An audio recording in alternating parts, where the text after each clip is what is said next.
بسم الله الرحمن الرحيم. مسؤولين كلا دوانية هالك جوكتا وهو الريان اسمه الدقنكا قولياشي دولة هير فدرال يوهير بنتلان مسؤولين كلا دوان غيبها بالشدة halka ka joogta taageerayaashii xisbiga ka bulshooyinka reer Puntland halka timid dhammaantiinba assalaamu calaykum wa rahmatullaahi wa barakaatuh. waxaan halka marka ugu horeysa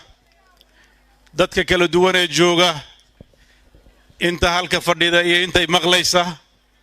waxaan jeclahay marka ugu horeysa inaan halka u dhawaaqo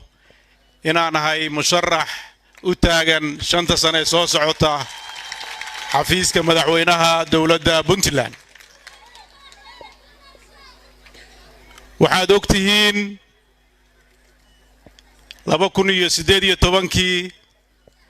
waxaan magaalada Garowe si rasmi ah uga dhawaaqay musharaxnimadeydii ku salaysnayd qorshe siyaasadeed oo tafatiran oo asalkiisu ahaa 8 yool iyo 66 ballanqaad oo aan bulshada Soomaaliyeed u soo bandhigay. waxa Ilaahay mahadii noqotay baarlamaankii Puntland inuu isiiyo codka kalsoonida oo aan ku noqday sifo sharciya madaxweynaha Puntland. waxaan markiiba u soo bandhigay qorshahaygii musharaxnimo oo aan u bedelay qorshe dawladeed. waxay ansixiyeen barnaamijkii dawladda oo ku saleysnaa 8daas yool. waxaa sidoo kale golihii wasiirada ee aan markaas magacaabay isla qaadanay fulinta qorshahaas siyaasadeed ee tafatirnaa. waxaan uga mahad celinayaa baarlamaankii hadda dhamaaday oo qorshahaas dawladeed ansixiyay, xukuumaddii aan madaxweynaha u ahaa ee qorshahaas fulisay si tafatiran. waxaan uga wada mahad celinayaa dhammaan wasiiradii kala duwanaa ee ka soo qayb qaatay sidii ay yoolashaas bulshadooda ugu xaqiijinayeen iyagoo ka turjumaya hadafkii siyaasadeed iyo nuxurkii qorshe ee markaa ii muuqanayay. waan mahad celinayaa inay la qaateen inay si habsami leh u fuliyeen oo maanta bulshada indheedu ka arkayso. haddaan dib inay xasuusiyo yoolashaasi waxay ahaayeen: yoolka koowaad wuxuu ahaa in Puntland ku tallaabsato isbeddel siyaasadeed oo dhab ah. yoolka labaad wuxuu ahaa sugidda iyo hagaajinta amniga Puntland, dib u habaynta maaliyadda, bixinta adeegyada aasaasiga ah, tayeynta garsoorka, daryeelka deegaanka, horumarinta iyo dhalinyarada, iyo horumarinta arrimaha qoyska iyo haweenka. waxaa ii qorshaysnayd inaan si faahfaahsan uga warramo wixii ka qabsoomay, laakiin waxay iga filnaatay filinkii halka laga soo deeyay oo si xirfadaysan u soo bandhigay dhammaan yoolashii dawladdu ay bayska u ahaa iyo sida u qabsoomeen. waxaan rabaa hilmaan hadal ku jira inaan halka marka hore si gaar ah u salaamo halgamaa siyaasi weyn Cali Giir oo ka mid ahaa 3 urur siyaasadeed ee Puntland aasaastay mid ka mid ah madaxdiisii. wuxuu ahaa mas'uulkii 3 mas'uul oo isagu mid ahaa 2 ay noqotay madaxweyne ku-xigeen ee Cabdullaahi Yuusuf iyo Maxamed Cabdi Xaashi iyo sidoo kale Maxamed Abshir. maxaa yeelay markaas SSDF haddaan khaldanayn Maxamed Abshir baa Jeerman ahaa. sharaf gaar ay tahay inuu maanta halka joogo oo ka hadlay. waxaan sidoo kale si gaar ah u salaamayaa Generaal Saciid oo ku suntan dhismaha iyo badbaadada Puntland ee maanta aan harsanayno. waxaan u mahad celinayaa cid kasta oo Puntland u soo shaqeysay inta halka fadhida iyo inta maqan madaxweynayaashii soo maray gudoomiyaashii baarlamaanka soo maray wasiiradii xildhibaanadii soo maray howlwadeennadii dawladda iyo bulshadii reer Puntland ee isku tashatay oo quruxda maanta ay leedahay gaarsiisay oo ay tahay mid in la dhowro oo lagu faano mudan waxaan ku faraxsanahay in maanta dadkii Puntland dhistay dhulkoodii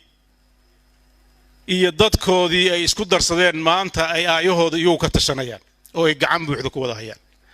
waa guul suntanayd oo taariikhi ah oo ahayd mid dadka reer Puntland mar walba xoqi jirtay waxaan sidoo kale aad ugu faraxsanahay in himilo muddo dheer la sugayay ka badan 50 sano dadka reer Puntland ay xaqiijiyeen doorashadii ugu dambeysay Puntland laga qabto waxay ahayd 1968 waxa mar labaad saddexdii degmo ugu horeysay la qabtay 25 Oktoobar 2021 waxay ahayd taariikh aan la ilaawi doonin oo qurux badan oo u baahan inay baalasha taariikhda ee Puntland iyo Soomaaliya ay ku xadhanaato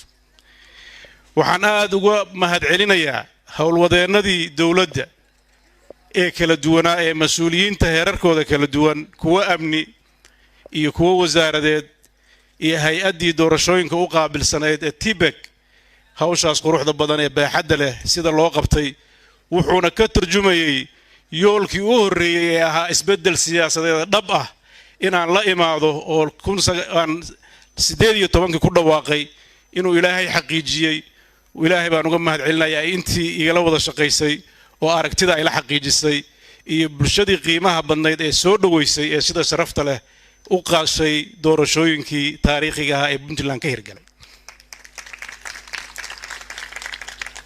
isbedelkaas doorasho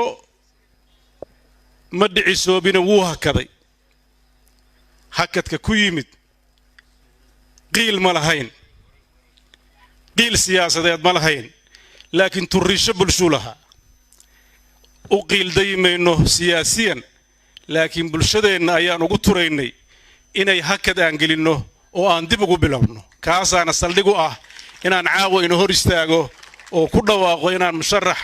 5 sano soo socota tahay yoolkayga ugu weynaa oo ahaa inta ka dhiman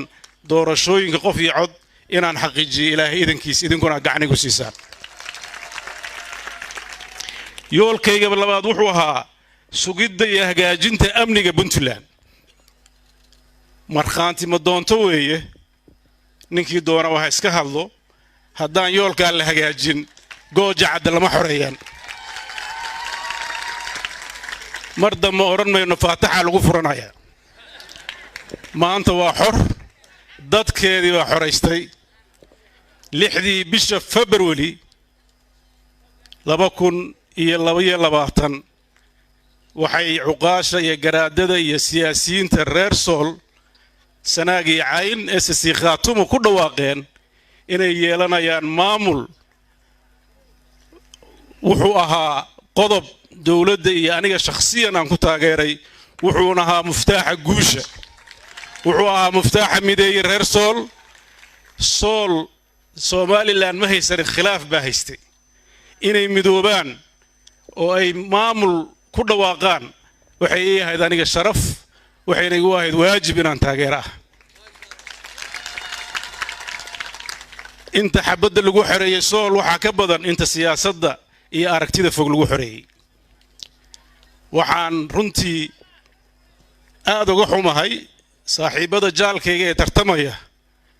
horta inay iska daayaan dimuqraadiyad baan sii waday iyo Sool baan xoreyn labada waa dhamaatay wixii kale bulshada u sheegi doonaan iyaga yaqaana labadaas jabtar waa soo xirmay wixii kale to iyaga yaqaana waxay la imaan doonaan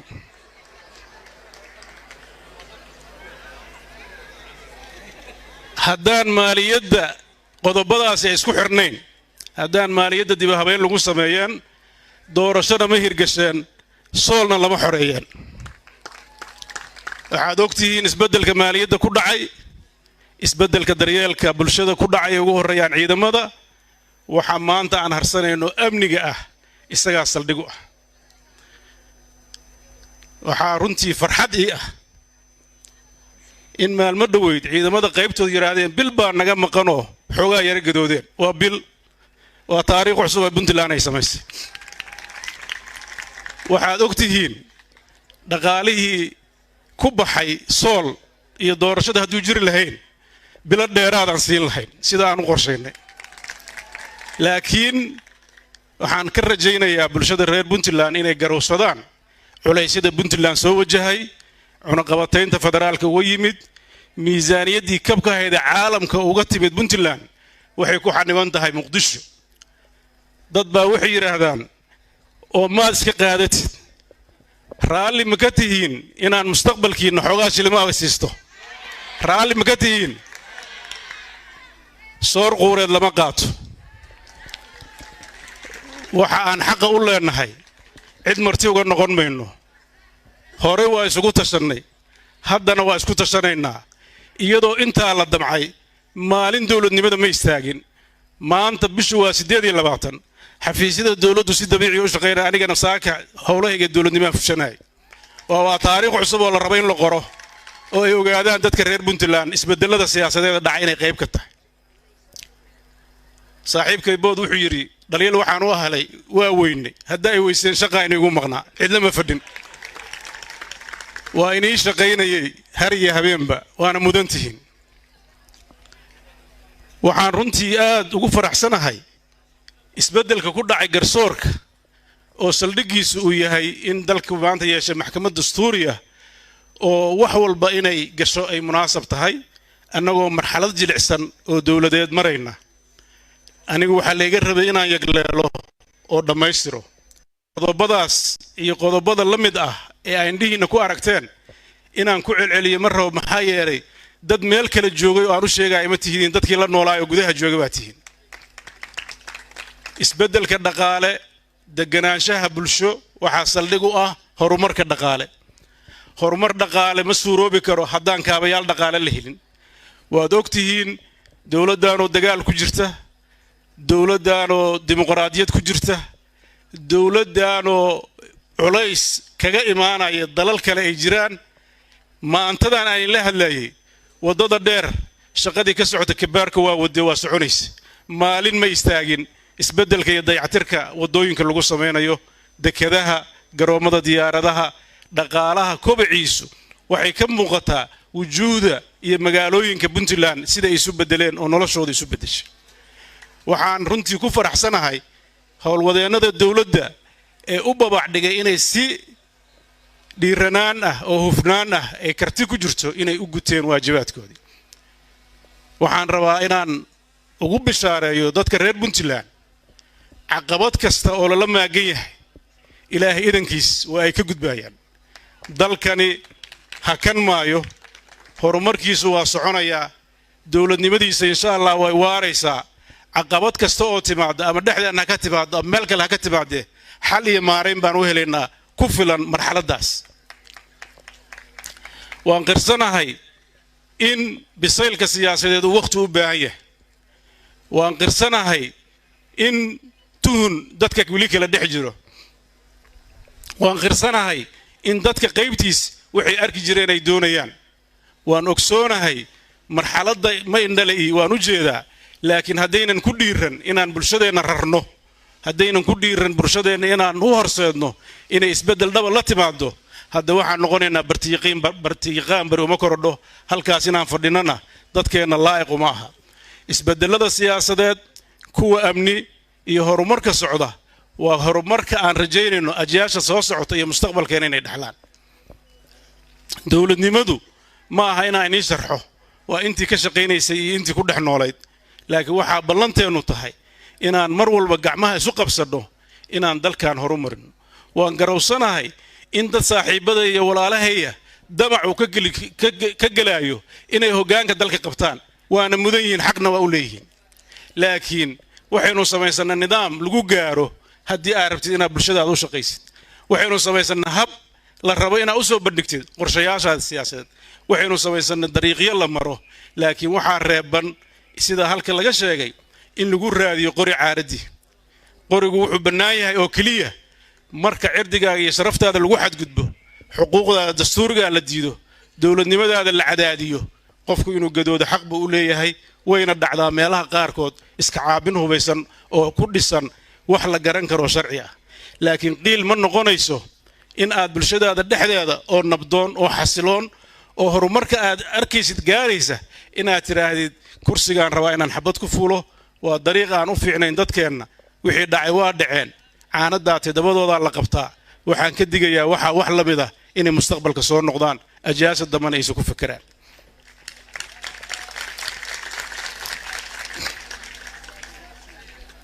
waxaan runtii jeclahay wax badan baa dadku iska hadleen waxaad ogtihiin arrimihii markii gooja cadal la haystay aan ka digayay ee dawladda Jabuuti ka shaqeynaysa maanta indhihiina ku aragtaan horta ma aragtaan misaybaydan arkin soo caalamka lama socotaan shirka Jabuuti ka socdo waa dhaliileena waana xambaaraynayna garna ma aha in Puntland oo iyadoo Soomaali ay Puntland ka maqan tahay in la yiraahdo Soomaaliya laga hadlayo waa arrin khaldan madaxweyne xasan sheekh haduu yiri loo joojin maayo hadda adigana lagu joojin maayo ogow taa inta ogaado dalkan la isma caburin karo haddaan xaqqa wax ku waayayaan u xaqan sheegaya ninka ka shaqeynaya hadduu ka shaqeynaya mid nacamlaha inuu halka u soo dirsado hadda dadkan dad u yaqaan ma aha wili waxba ugu dhiman dadka reer Puntland fariin u diri maayo aniga wixii ay awoowayaashoodii abkooda yaqaaneen weeye waxaan kaliya u sheegayaa waxa dhexdeena ka jira kaliya ku mashquulin iyo damaca xoogaa damaca waa ku xunaa kaas waa qiraaya laakiin hoos ha loo eego waxa ka socda inta leegihiin waxaan rajaynayaa hadday shal ku fakiraayeen saaxiibadayda musharaxiinta ah inay ka tanaasulaan inay dawladda xamar ka jirto la xisaabta la'aan ay halka ugu yimaadaan hadday wax ka heleen Allah u calfo laakiin waxaan oran lahaa dalka Puntland dal la gadan karo waa ka weyn inta waa iga fariin waana iga dood siyaasadeed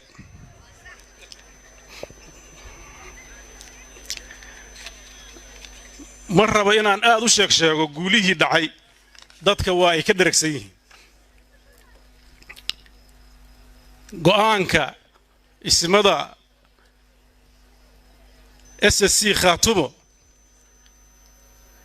ay gaareen 6 February waa soo dhaweynay haddana waa dhaweynaynaa wilina waa ku taagannahay qorshahayga siyaasadeed ee cusub waxa saldhig u noqon doona haddii xildhibaanada hadda aan la aqoonay qaybka Ilaahay aan rajaynayo inay kuwa khayr qaban noqdaan ay soo baxaan waxaan halka ugu sii sheegayaa hadhowna waa u sheegi doonaaye 3 qodob baa asaasi u noqon doona waxa aan rabo inaan ka hadlo qodobka koowaad wuxuu noqonayaa in aan muddo gaaban iyo waqti ku filan u helo oo ku dhameystiro dimuqraadiyaddii bilowga ahayd ee hana qaaday inay dhameystirmato qodobkayga koowaad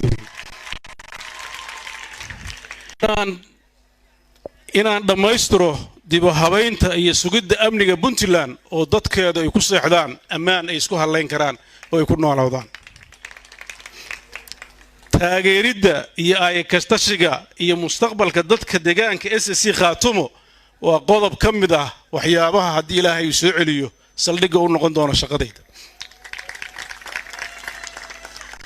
waxaan rabaa anigoo ixtiraamaya go'aanadaas waxaad ogtihiin Puntland beelaa wada aasaastay gobolada wada aasaastay isbeddelka ku dhawaaqida maamulka ee saldhigiisu ahaa in soo lagu xareeyo kadibna isu bedelay 5 bilood ka hor inuu noqdo han iyo himile ay sugayeen oo ah inay maamul gaar ah dhistaan ma mancinayso horena waa u sheegnay xuquuqda iyo xaqqa ay ku leeyihiin Puntland waxaan ixtiraamaynaa muddada ay qabsadeen waxaan rajaynaynaa sida ay jecel yihiin inaan kula shaqeyno waxaase ogeysiinaynaa cid walba Puntland wili siday ku aasaasnayd bay ku aasaasan tahay inta laga helayo xeerar iyo qawaaniin wax ka bedela saaxiibadeeda musharaxiinta ee shalay nafta noogu keenay 66 lagu noqdo inay hadda yiraahdaan 49 lagu galo horta ceeb bay ku tahay laba hadaloo isqabta maaha 66 baan sugaynay 49 hadalkaas waxaan arkaa waa barashar siyaasadeed laakiin dadweynaha hadalkiinu waa gaaray mar labaad midka kale uu sheegay ilaahay idinkiis waxaan rajaynaynaa sida dastuurka Puntland uu qabo 8 January inay doorasho dhacdo 66 ku salaysan annagoo ixtiraamayna go'aanada iyo ay ka tashiga SSC Khaatumo waxaan rabaa inaan halka fariin uga diro cid walba oo Puntland danaynaysa waxa la rabaa qawaaniinta dawladnimo in la ilaaliyo kaasa saldhig ah hadii la wada joogayo iyo hadii la kala tagayaba waa in wada dawladeed la maraa waxaan kaloo rabaa inaan halka ka sheego oo si fiican u bayaaniyo inaan Khaatumo dhisno macnaheedu ma noqonayso inaan Puntland dumino labadaba waajib baa naga saaran khalkhalka dastuuriga ah khatar buu keeni karaa aayaha iyo mustaqbalka Puntland waxaan jeclahay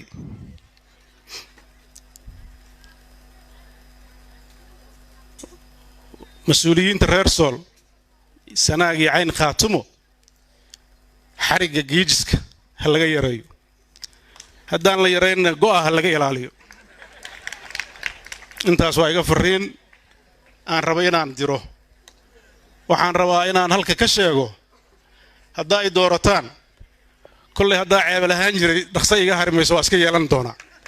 laakiin wanaagayga badan oo inaan shaqeeyaan rabaa waxaan rabaa inaan difaaco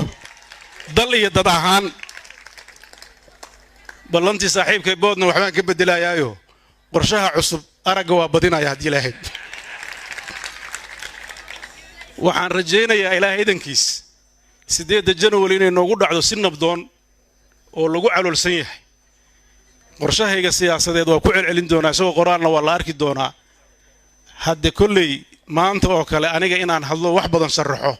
sidii 2018 iyo 10kii iima aboona maxaa yeelay waxa aan ka shaqeynay waa taqaanaan wixii uun baan ka shaqeyn doonaa waxaan rabaa inaan Soomaali fariin u diro Soomaali waxaan dhihi lahaa midnimadeeda aan ilaashano waxaan oran lahaa dawladnimadeeda aan ilaashano dad gaar ah aayaha Soomaaliya kama tashan karaan waxaan rabnaa in madal loo dhan yahay waxyaabaha masiirka looga wada hadlo baarlamaanka 11aad labadiisa aqal waxaan halka uga jeedinayaa inay aad uga fiirsadaan qaraaraadka ku saabsan wax ka bedelka dastuurka ee ayaamaha kan la wado walaalaheen reer Somaliland waa dad walaalaheenna waa jecelnahay in kasta xoogaa iska jiirinay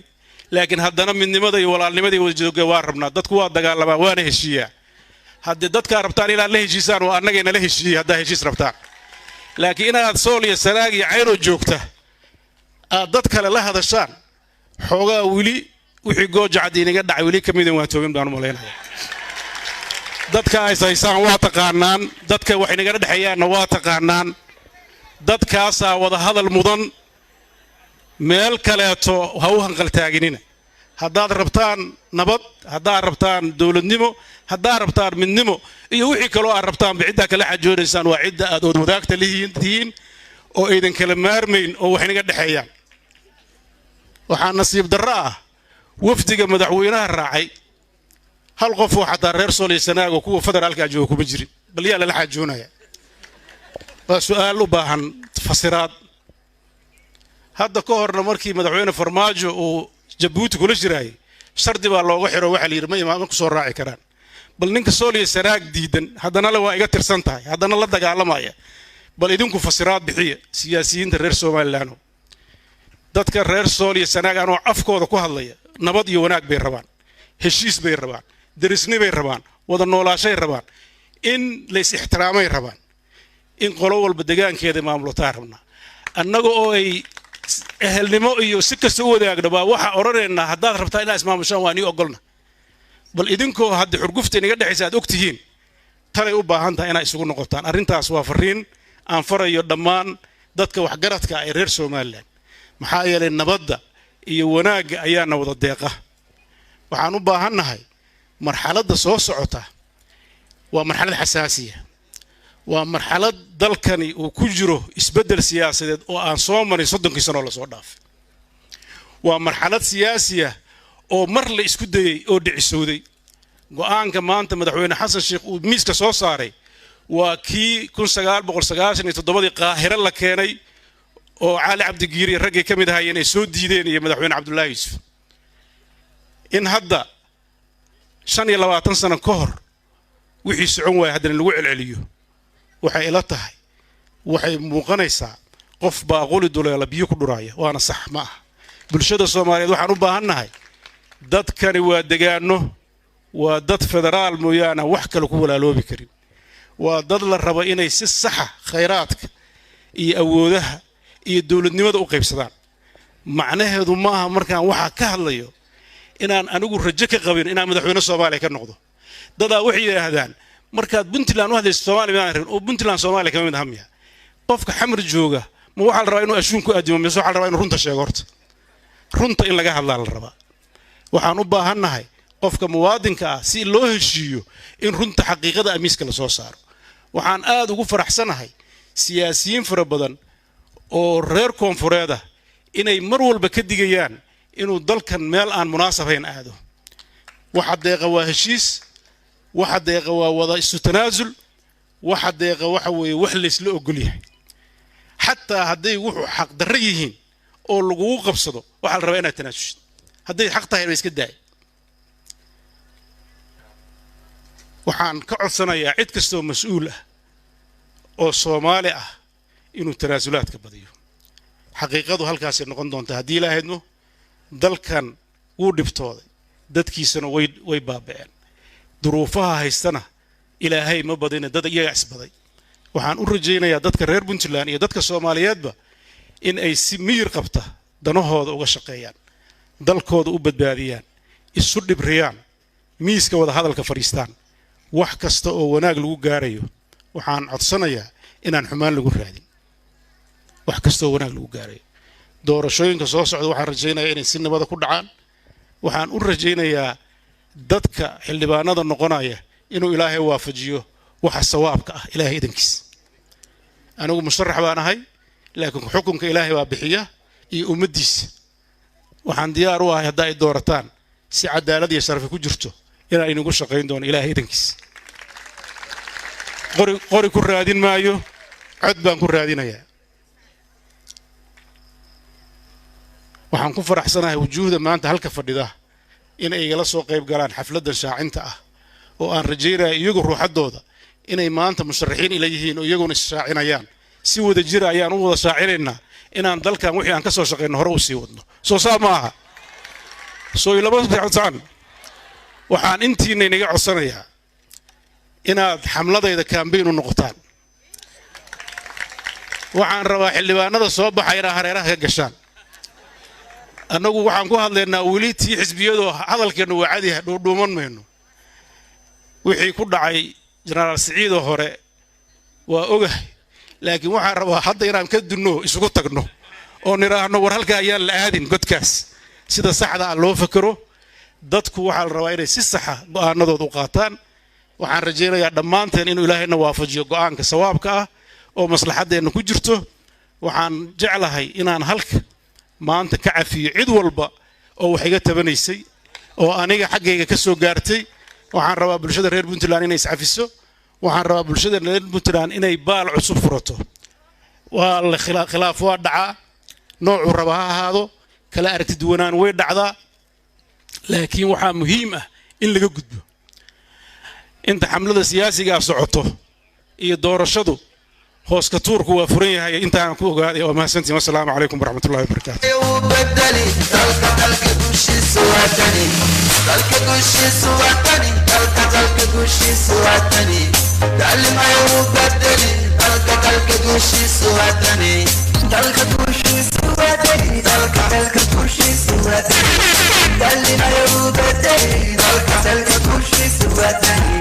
Dalka uga tagay